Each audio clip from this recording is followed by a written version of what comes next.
Palavra da Verdade, com Hernandes Dias Lopes. Hoje vamos expor Eclesiastes capítulo 9. Abra sua Bíblia comigo nesse texto. E lido o texto, mantenha a sua Bíblia aberta para acompanharmos a exposição. Eclesiastes capítulo 9.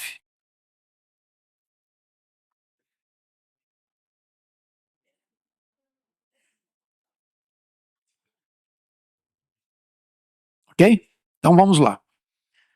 Diz assim Salomão: deveras me apliquei a todas essas coisas para claramente entender tudo isto, que os justos e os sábios e os seus feitos estão nas mãos de Deus.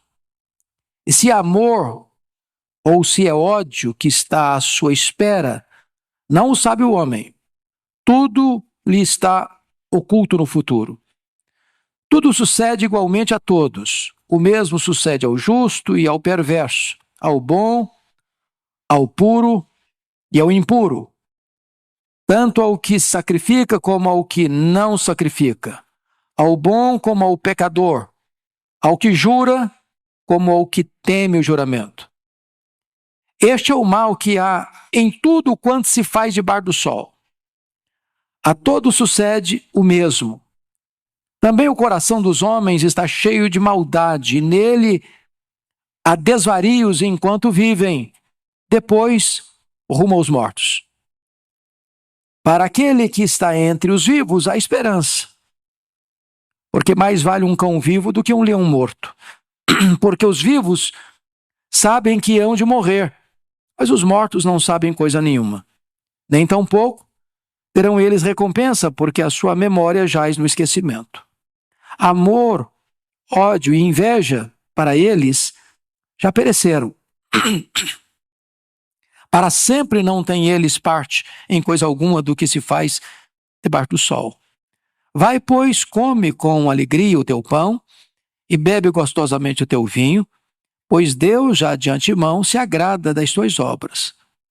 Em todo o tempo sejam alvas as suas vestes e jamais falte o óleo sobre a tua cabeça. Goza a vida com a mulher que amas, todos os dias da tua vida, fugaz, os quais Deus te deu debaixo do sol. Porque esta é a tua porção nesta vida, pelo trabalho com que te afadigaste debaixo do sol. Tudo quanto te vier à mão para fazer, faze-o conforme as tuas forças.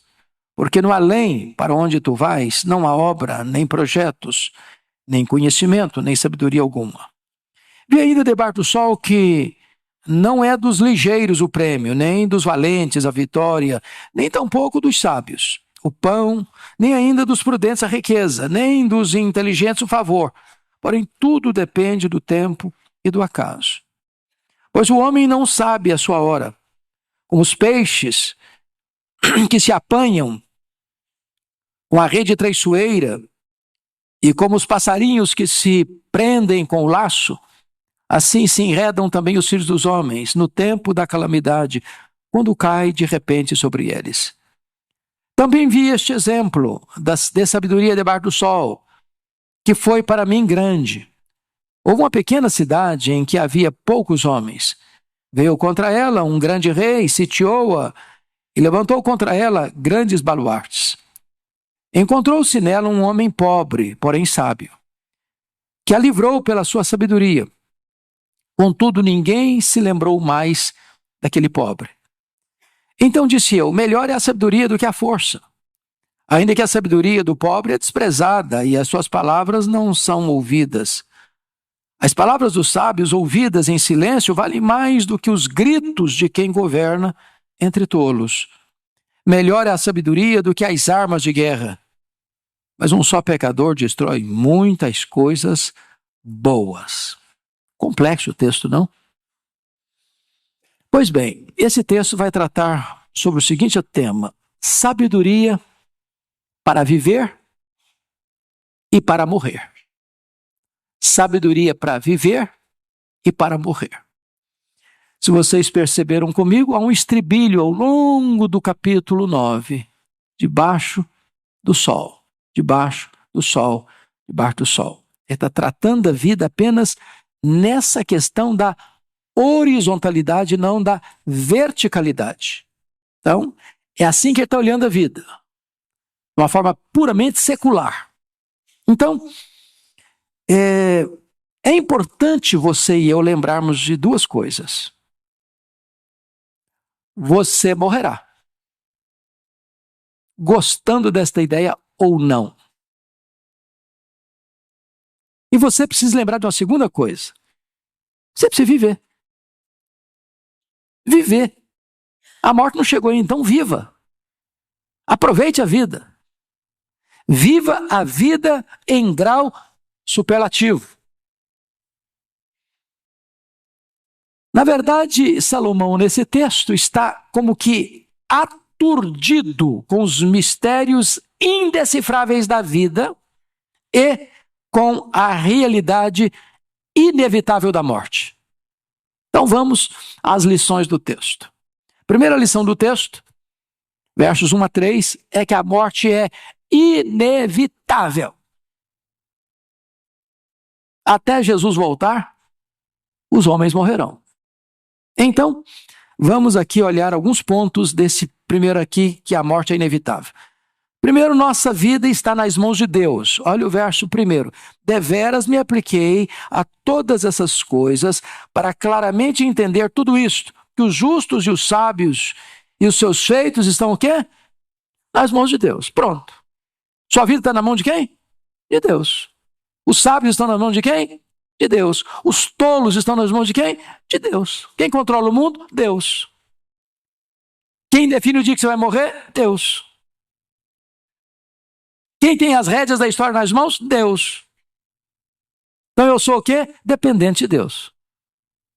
Essa é a primeira ideia que ele quer passar. Não somos o capitão do nosso próprio destino. Nós estamos nas mãos de Deus. A questão é, se Deus é por nós, quem será contra nós? Mas horrenda coisa é cair nas mãos do Deus vivo. Então, tem que escolher aí. Se Deus está do seu lado, ou Deus está contra você. De Deus você não escapa. De Deus você não escapa. Segundo ponto aqui nessa primeira parte ainda, nós não administramos o futuro. Olha a final do versículo 1. E se é amor ou se é ódio que está à sua espera, não sabe o homem. Tudo lhe está oculto no futuro. Ou seja, primeiramente ele está dizendo que a vida não é um mar de rosas. Tá? Não é mesmo. Mas nós não administramos o nosso futuro. Nem você nem eu se sabemos se vamos enfrentar amor ou ódio lá na frente. Porque enfrentar amor ou ódio não tem nem tanto a ver com o estilo de vida que você vive agora. Paulo era um homem do bem e foi odiado. Estevão era um homem do bem e foi apedrejado. Então, se é ódio ou amor que você vai colher lá na frente, você também não define, você também não decide. E se está alheio à sua vontade, ao seu controle. Terceiro, a vida não parece ser justa. Olha comigo o verso 2 e o verso 3, parte A. Tudo sucede igualmente a todos.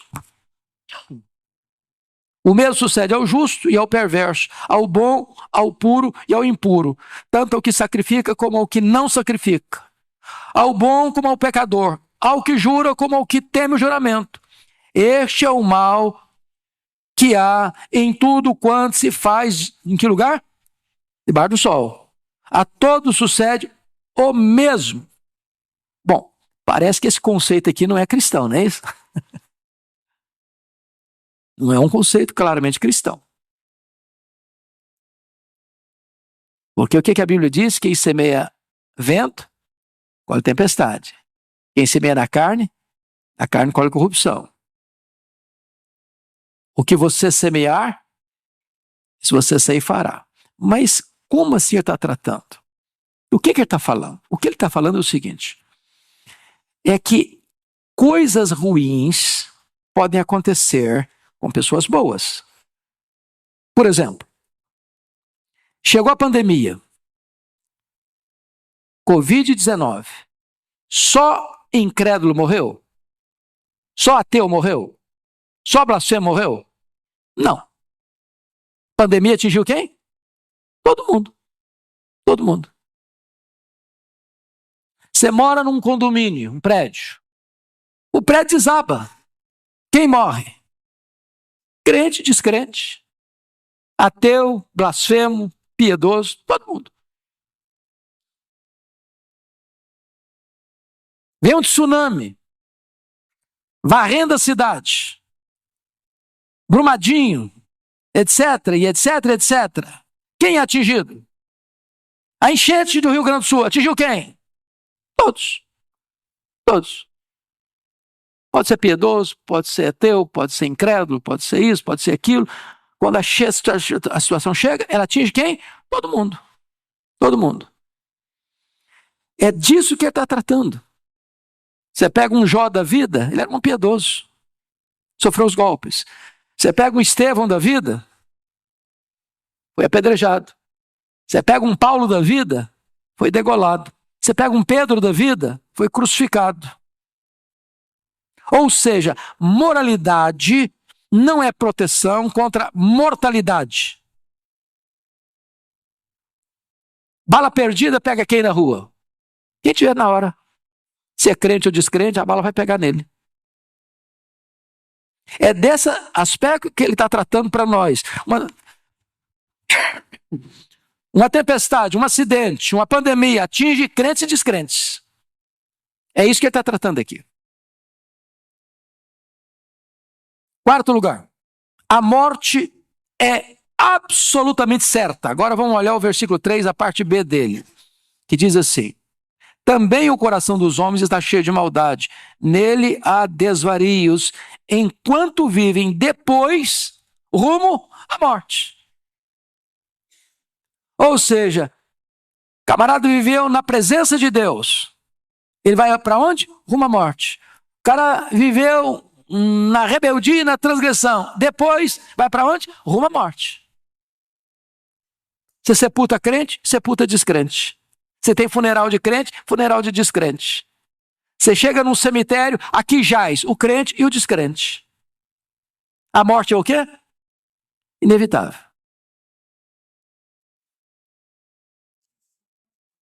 Então, esse tema de morte é um tema muito recorrente em Salomão, aqui em Eclesiastes. Só para vocês terem uma breve ideia.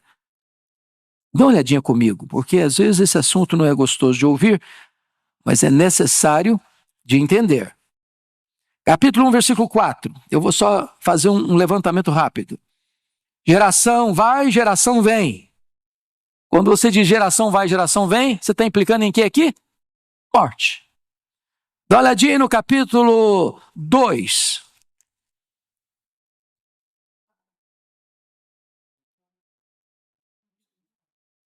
Versículo 14 a 17, está escrito assim: os olhos do sábio estão na sua cabeça, mas o estulto anda em trevas. Contudo, entendi que o mesmo lhe sucede a ambos. Pelo que disse eu comigo, como acontece ao estulto, assim me sucede a mim. Porque, pois, busquei eu mais a sabedoria. Então disse a mim mesmo que também isso era vaidade. Pois, tanto do sábio como do estulto, a memória não durará para sempre. Então, um dia vai chegar, a morte vai chegar. Se você olhar no capítulo 3, 18 a 20, já está tratando também do assunto. Disse ainda comigo, é por causa dos filhos dos homens, para que Deus os prove. E eles vejam que são em si mesmos como os animais. Porque o que sucede aos filhos dos homens, sucede aos animais. O mesmo lhe sucede. Como morre um, assim morre o outro. Ele não está falando que o animal tem alma, e como o homem não. Ele está dizendo que, do ponto de vista material, físico, morre um animal e morre um homem. Morre um ser humano e morre um ser irracional. A morte chega para todos. E assim por diante. Vai esse assunto até capítulo 12. Então, esse é o primeiro ponto que nós queremos tratar aqui. A morte é o quê? Inevitável. Segundo ponto. A morte é implacável. Não só inevitável, ela é implacável. Versos 4 a 6. Primeiro, a morte fecha a porta da esperança. Olha o versículo 4 aí, 9 e 4. 9:4, parte A do verso 4. Para aquele que está entre os vivos, há o quê? Esperança. Então, a morte fecha o quê? A porta da esperança. Eu esperava ficar rico. Só esperava. A morte chegou, zera a conta. Não tem morto rico, tem? Igual o menino falou, queria ser rico, igual meu avô, morreu rico. Não, morreu rico, não, morreu pobre. Não levou um centavo. Ele viveu rico, morreu pobre. Nada trouxemos para este mundo, nada dele levaremos. Então não tem rico morto, tem rico vivo. A morte fecha a porta da esperança. Quem morre agora, entendamos uma coisa aqui, quem morre ímpio, aplicando para o cristianismo, tá, gente? Quem morre ímpio ressuscita para a ressurreição do juízo. Quem morre na piedade ressuscita para a ressurreição da vida. Tá? A vida é mais do que viver, a morte é mais do que morrer. Ao homem está ordenado morrer uma só vez, vindo depois disso o juízo. Segundo ponto, a morte acaba com todo o prestígio. Versículo 4b diz assim, porque mais vale um cão vivo do que um leão morto. Bom, a comparação aqui é cruel para aquele tempo. Para nós nem tanto, porque hoje os cachorrinhos são tratados a pão de ló. Não é verdade? Essa questão de animal pet hoje está um negócio impressionante, né? Eu já disse para vocês, numa das aulas aqui, de um telefonema que eu recebi. E a mulher me fez a seguinte pergunta. Ô pastor, eu estou ligando para perguntar para o senhor se a minha cachorrinha vai para o céu. E eu tomei um susto com a pergunta. E eu estava elaborando uma resposta quando ela disse assim, porque se ela não for, eu também não quero ir não. Aí eu respondi, falei, eu não estou entrando em briga de família não, esse negócio é com vocês aí, não tem nada disso não. Você está doido de entrar em briga de família? É curioso isso. Mas hoje tem gente dormindo debaixo do mesmo cobertor, um cachorrinho.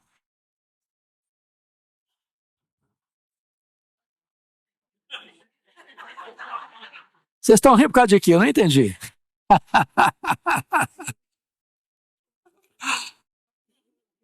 Eu tenho um amigo que é pastor reformado, calvinista, que foi fazer uma cerimônia de casamento e ele não está sabendo de nada.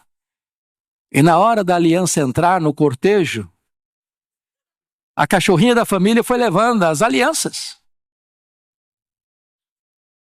Então, o negócio hoje está complicado.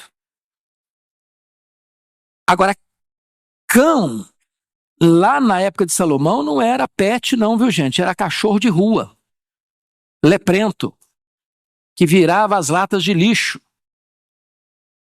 Era um animal execrável. Leão é o rei da selva, símbolo da força, do poder, do controle, do domínio, de liderança.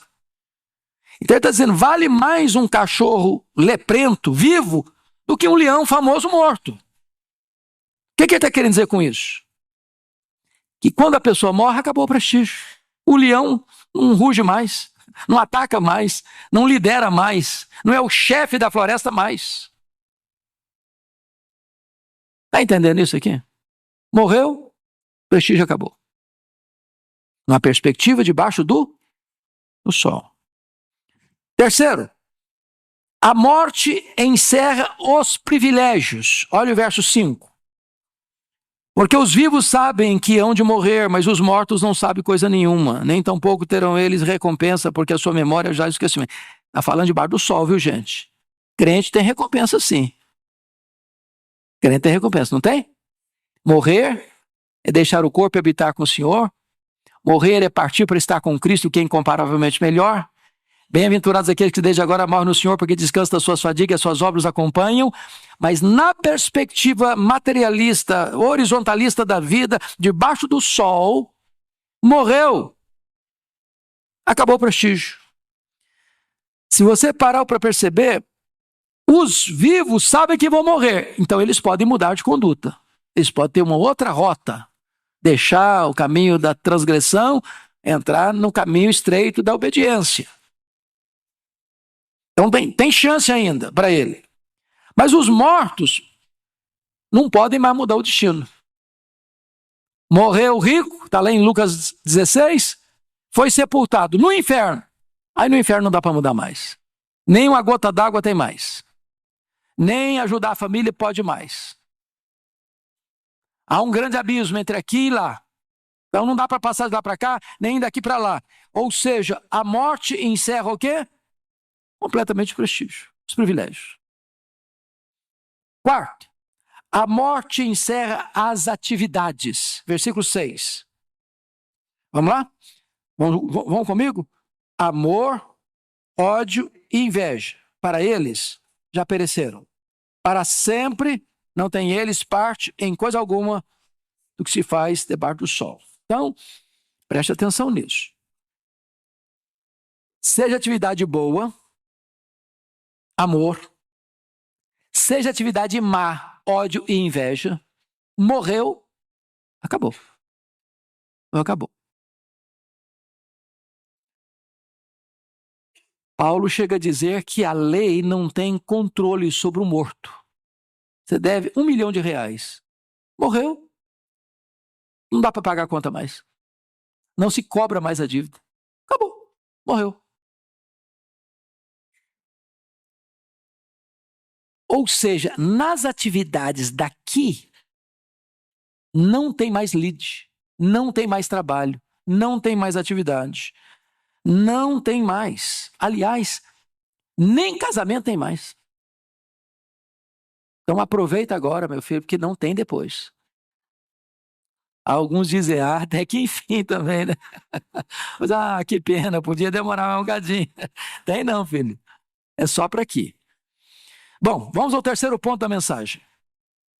A vida é para ser celebrada.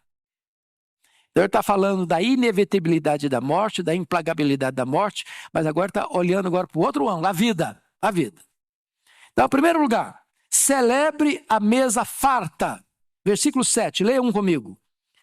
Vai, pois, come com alegria o teu pão e bebe gostosamente o teu vinho, pois Deus já de antemão se agrada das tuas obras. Então, preste atenção. Comer e beber, à luz da Bíblia, é um ato litúrgico, festivo. Um ato de adoração a Deus. É por isso que crente, preste atenção, hein? Crente tem o hábito de fazer o quê antes de comer? Dar graças a Deus. Tem muitas casas de crentes hoje que as pessoas não estão orando mais para agradecer a comida. Eu cheguei num restaurante recentemente e o garçom veio servir. Eu disse, o senhor pode aguardar só um minutinho? E orei. Eu oro em voz alta mesmo, não tem vergonha não. E o homem se emocionou e disse, quantos anos que eu trabalho aqui, nunca tinha visto alguém parar para agradecer a Deus a comida. Ele está dizendo, coma e beba festivamente. Então, só para parar um pouquinho, você agradece a Deus? Você tem pão na sua mesa? Com fartura? Que privilégio, que bênção. Agora, preste atenção. Ele está dizendo aqui, comer com alegria e gostosamente. Porque às vezes, irmãos, a mesa é farta, mas o ambiente é pesado. A mesa é farta, mas a comida desce quadrada. E é nesse contexto que o próprio Salomão vai testemunhar em Provérbios, capítulo 15, 17 e 17:1, que é melhor você ter um prato de hortaliça onde tem amor, que ter um banquete de carnes e mágoa e ódio e ressentimento e briga. Quando tem amor, um prato de arroz com feijão é um banquete. Quando tem mágoa, picanha maturada, parece que tem gosto amargo. Não é tanto que está sobre a mesa, é o que está no coração. Segundo, aproveite todos os momentos da sua vida, festivamente, versículo 8. Leia comigo 8.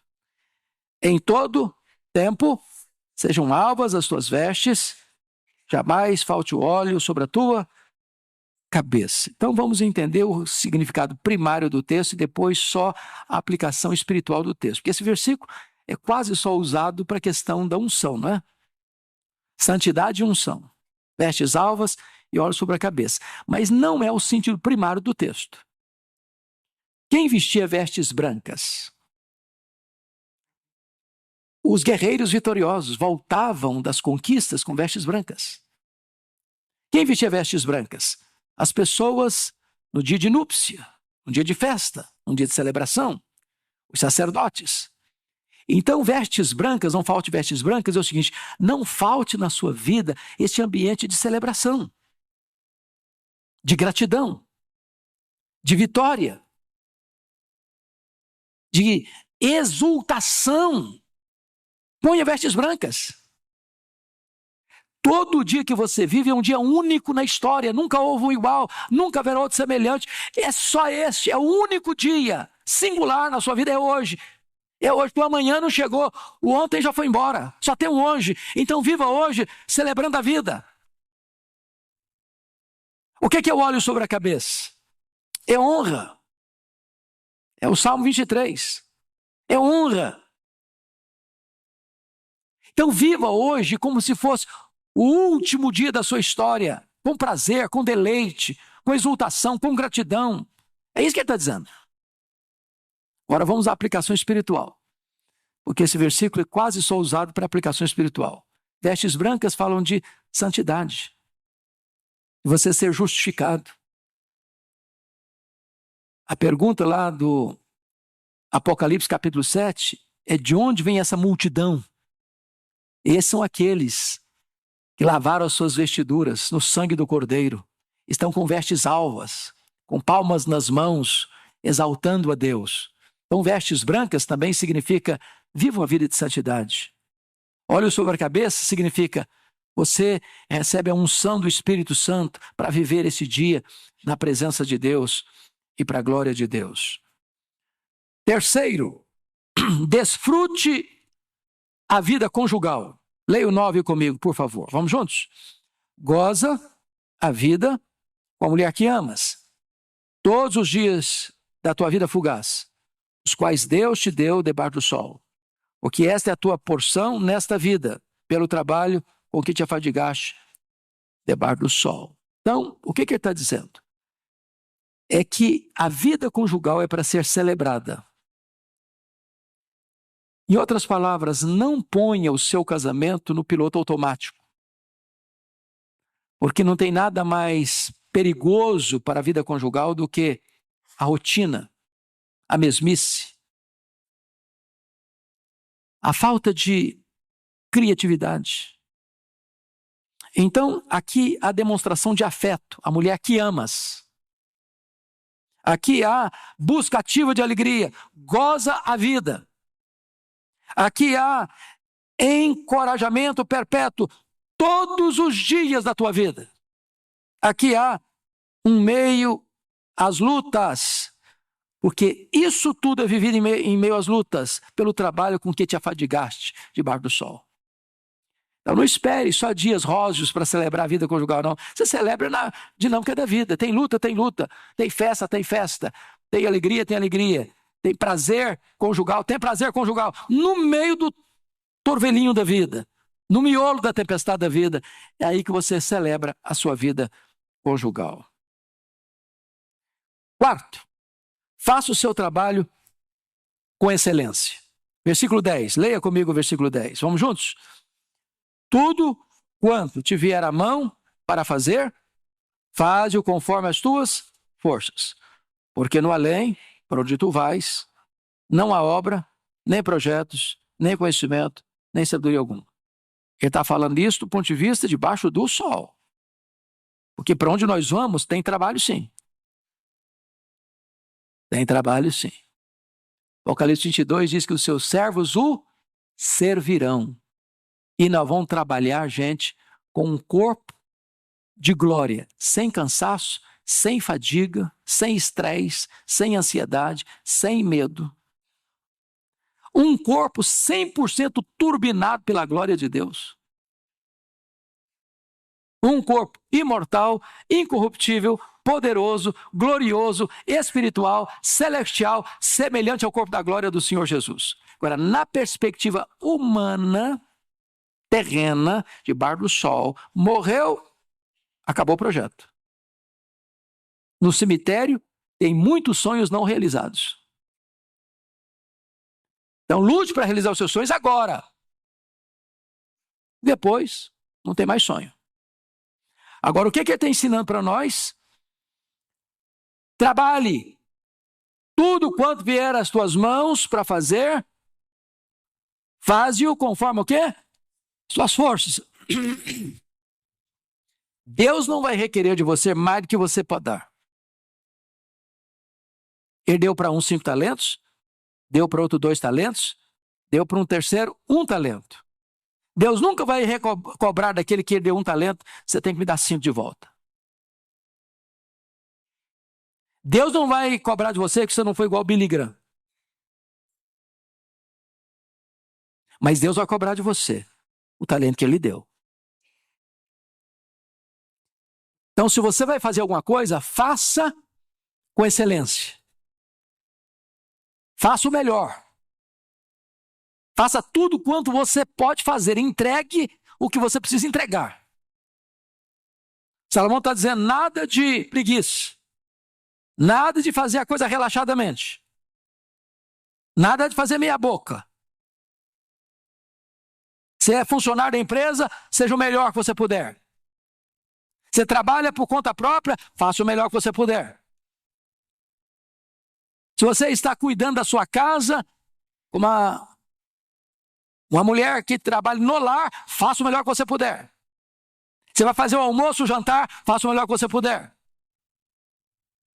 Tudo que você for fazer, faça com excelência. É isso que Salomão está nos orientando aí, conforme as tuas forças.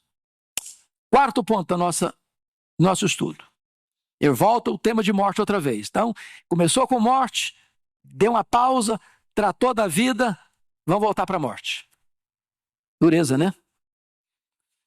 Então, ele vai dizer que a morte é imprevisível. Versos 11 e 12. Em primeiro lugar, a vida nos surpreende. Verso 11, parte A.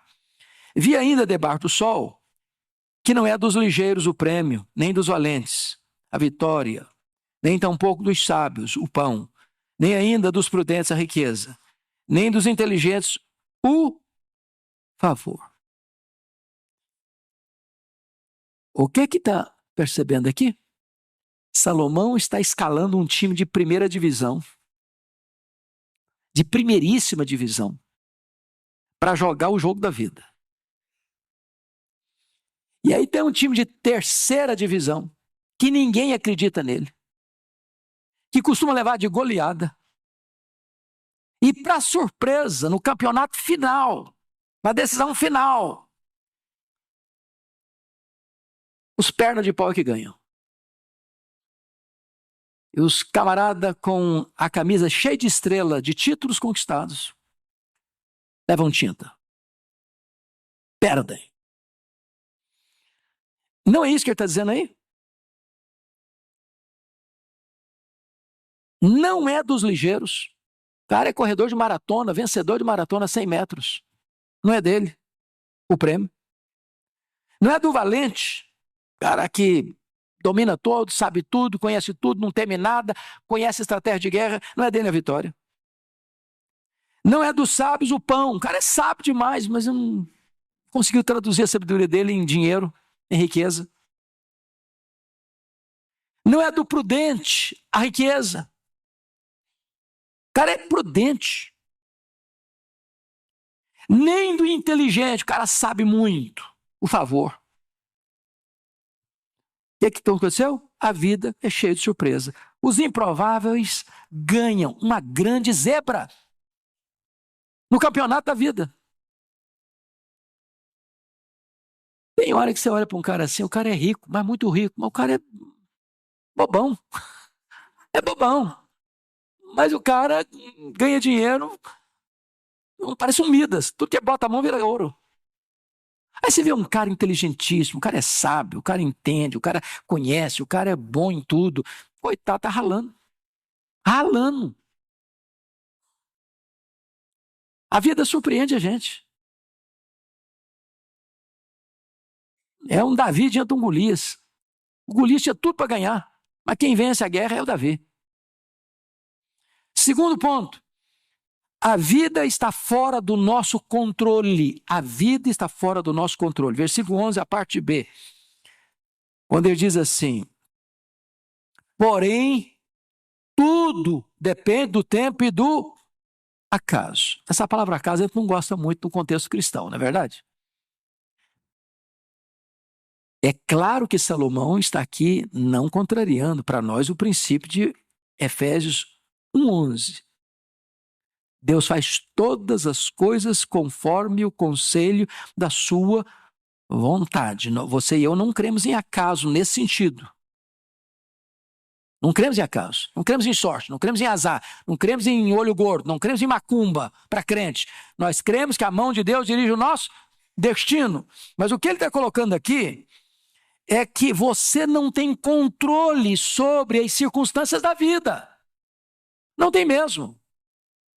Não tem mesmo. Tudo depende do tempo. Você não controla o vento, controla? Você está embarcando, como lá em Atos 27, eu preguei hoje de manhã. Paulo diz: olha, não é bom viajar não, não é seguro viajar não, no inverno não se viaja não, mas o centurião escutou o capitão do navio, o piloto do navio: não, tá tranquilo, olha que vento calmo, olha que tempo maravilhoso, tá tudo bem, olha que vento leve, vai ser legal. E de repente eles embarcam, daqui a pouco vem um tufão, uma tempestade, vento contrário. Você controla isso? Não controlo. Não controlo. Os acontecimentos estão fora do nosso controle. Você controla quem persegue você? Você controla uma pandemia? Você controla um vírus e uma bactéria que está no ar aí? Você controla um acidente? Você sai de casa para férias, bota toda a família, vamos curtir as férias, um acidente. Eu preguei recentemente numa igreja, onde o pastor anterior saiu com a família para a praia, dia de descanso. Ainda levou uma coleguinha da filha. Até o cachorrinho da família foi junto. Morreram todos no acidente. Todos. Todos. Você não controla.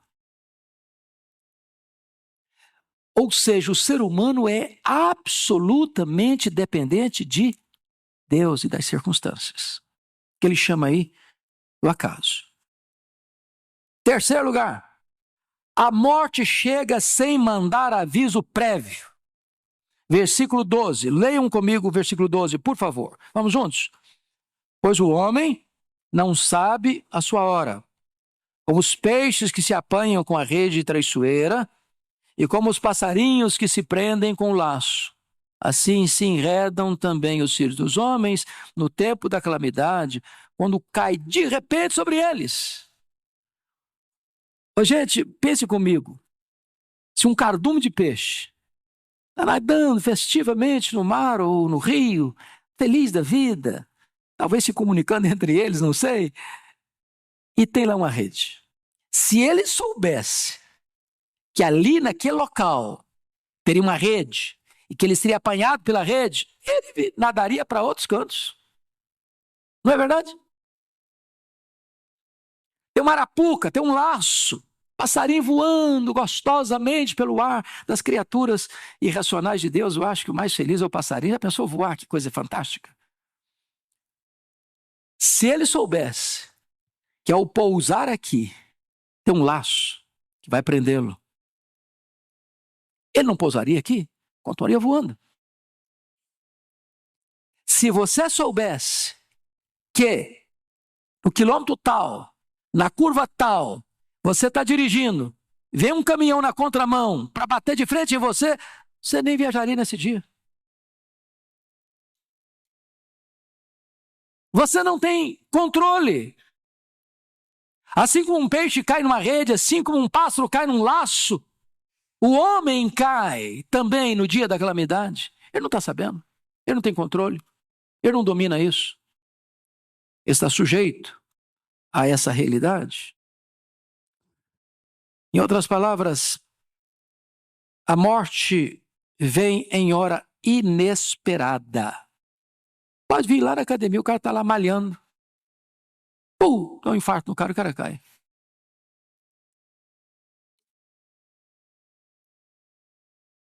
Ele está lá no seu trabalho, na sua mesa de negócio.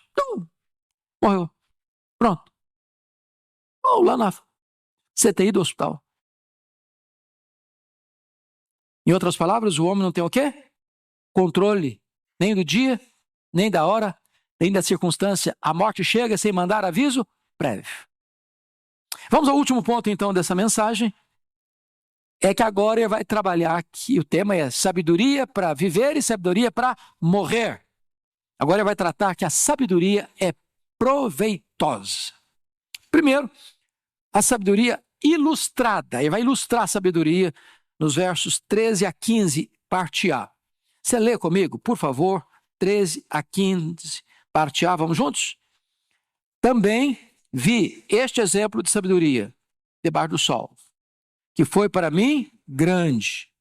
Houve uma pequena cidade em que havia poucos homens. Veio contra ela um grande rei. Sitiou-a, levantou contra ela grandes baluartes. Encontrou-se nela um homem pobre, porém sábio, que a livrou pela sua sabedoria. Até aqui. Até aqui. Então ele está mostrando, está ilustrando sabedoria. Está contrastando um rei grande com um pobre sábio. O rei grande chegou numa pequena cidade, sitiou-a, cercou-a, entrincheirou-a para atacá-la. Mas dentro da cidade tinha um velho, tinha um pobre, que era sábio. E a sabedoria desse pobre livrou a cidade do ataque desse rei grande. O que ele está querendo dizer com isso? Que a sabedoria do pobre é mais forte do que o poderoso rei bem armado. Vamos ilustrar. Vocês se lembram que no governo de Ezequias, aqui em Judá, em Jerusalém, no governo dele, as 10 tribos do Reino do Norte foram tomadas pelo Império Assírio. Samaria caiu. Esse mesmo Império Assírio, tão poderoso, vem e acha que vai fazer o mesmo com Jerusalém. Cercou Jerusalém, entrincheirou Jerusalém. O exército poderoso, expansionista, guerreiro, truculento, sanguinário. E deu uma ordem para o rei Ezequias se entregar. E disse ao rei Ezequias, olha, Deus nenhum pode livrar você da minha mão. O que Ezequias fez? Ele buscou a Deus. E o que Deus fez? Deus escalou um anjo. Um único anjo. E esse anjo matou, ao redor de Jerusalém, 185 mil soldados assírios. Jerusalém não foi tomada. Ou seja, a sabedoria de um homem é mais poderosa do que um poderoso rei com um grande exército. Então ele está ilustrando o poder da sabedoria. Segundo ponto, isso é triste, a sabedoria esquecida. Leia comigo o versículo 15, a parte B. Só a parte B agora. Depois do ponto e vírgula está escrito assim, contudo, ninguém se lembrou mais daquele pobre. O que está querendo dizer com isso? Nós temos o quê? Memória curta. Memória curta para agradecer. Meus amados, Salomão está dizendo com isso que somos instáveis e que a fama é transitória. Então, fica muito animado não com os holofotes, porque eles apagam. Não se entusiasme demais com os aplausos dos homens, não, que eles cessam.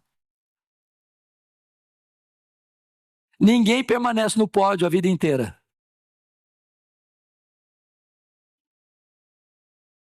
A mesma multidão que aclama hoje vai crucificar amanhã.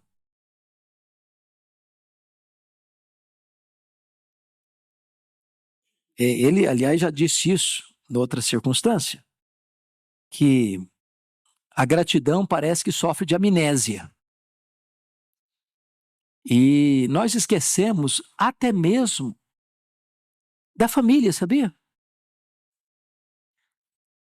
Eu vou fazer um teste, já fizemos isso aqui, mas quem no auditório aqui pode levantar a mão e dizer para mim os seus tetra-avós ou tataravós, nome deles? Você lembra? Quem foi o bisavô do seu avô? Você e eu não sabemos. Foram importantes, mas caíram na malha do esquecimento. Sabe o que significa isso? Os netos de seus netos nem vão saber que você existiu.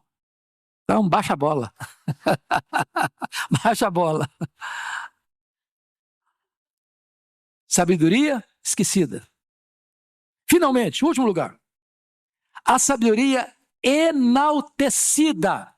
Versos 16 a 18. Vamos juntos ler esses 3 versos, 16 e 18. Vamos juntos? Então, disse eu, melhor é a sabedoria do que a força. Ainda que a sabedoria do pobre é desprezada e as suas palavras não são ouvidas. As palavras dos sábios, ouvidas em silêncio, valem mais do que os gritos de quem governa entre tolos. Melhor a sabedoria do que as armas de guerra. Um só pecado destrói muitas coisas. Então, a sabedoria é melhor do que o quê? Do que a força. Um tem os músculos tonificados, o outro tem os neurônios esticados. O que vale mais? A força ou a sabedoria? Mas ele diz ainda que a sabedoria é melhor do que as armas. Melhor que o exército. Porque um exército com armas na liderança de um tolo é uma tragédia. É uma tragédia. É uma tragédia. Eu gosto da expressão do verso 17. E até escrevi uma pastoral sobre esse texto essa semana. As palavras dos sábios ouvidas em silêncio. Silêncio. Você nem disse para ninguém. Talvez você nem pudesse dizer. Talvez você guarda isso no seu coração e pondera isso com Maria, ponderando essas coisas no coração. Elas são mais valiosas do que os gritos de quem governa entre tolos. Porque para governar entre tolos, tem que ser tolo. E quem botou o tolo no trono, se não foram os tolos? Que colocaram-no no trono. Então o rei tolo governa a gente tola. Cada povo tem o governo que merece.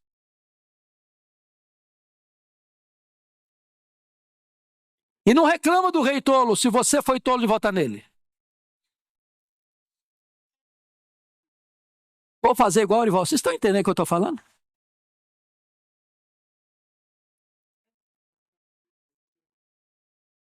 Então, a sabedoria é melhor do que a força, do que as armas.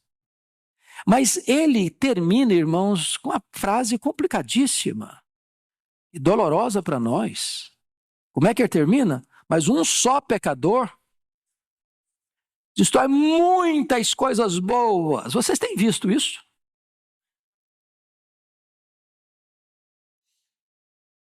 Pensa em Adão. Ele bagunçou, não bagunçou? Você e eu pagamos o pato até hoje. Pensa comigo em Acã. Quem sofreu por causa do pecado escondido de Acã? O povo de Israel. A nação toda. Pensa comigo em Davi. Uma noite de prazer custou uma vida de sofrimento. Milhares de pessoas morreram. Então ele está dizendo o seguinte, que no meio da sabedoria, muito cuidado, porque o pecado pode estragar muita coisa e atingir muita gente. Fazer muita gente sofrer. Que Deus nos abençoe. Que Deus nos dê sabedoria para viver. Sabedoria para morrer. Porque ninguém está pronto para morrer, a não ser que viva bem. E não basta viver bem, é preciso morrer bem. Que Deus nos ajude. Amém.